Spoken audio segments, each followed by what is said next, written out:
As you're shredding, you're gonna have mini explosions, mini fires that happen in here. So today we are gonna talk about how to shred lithium ion batteries, specifically fully charged lithium ion batteries.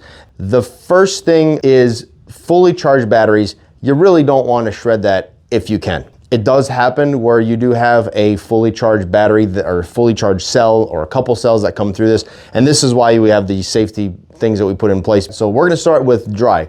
So if we do it dry, typically we're gonna have a conveyor going up to a massive airlock, and you have a minimum of 2 of these. So material comes into the chamber, this gate opens, material falls down into this chamber, this closes, then this opens, and then it is into the shredder, and then in here it shreds. Now what happens in here is there is inert gas. Now this here, you will have, as you're shredding, you're gonna have mini explosions, mini fires that happen in here, whether you have inert gas or not. This is gonna help to remove the oxygen and to displace the oxygen that's in here, but you're going to have, regardless, a risk of fire in here. But by adding the inert gas and by monitoring what's happening in here, you can keep a pretty good control on it. If you think that you're gonna have a higher chance of having batteries that are fully charged that come through here, I would suggest going wet. It's just safer overall. The other option to going wet is to, before all of this, go through a process that completely deactivates the battery. This is for post-consumer batteries. From here, after the material goes through the shredder, you're going to take that material and come out of it and go into the downstream. If you are doing this wet, it's gonna be the same process. So you're going to have the dual shaft shredder with the hooks in it. It could also be a quad shaft shredder, in which case you'd have a screen on the bottom. What we wanna do here is we wanna flood this chamber. So this whole chamber is gonna be filled with water. If you have that water up here, smaller batteries like cell phone batteries and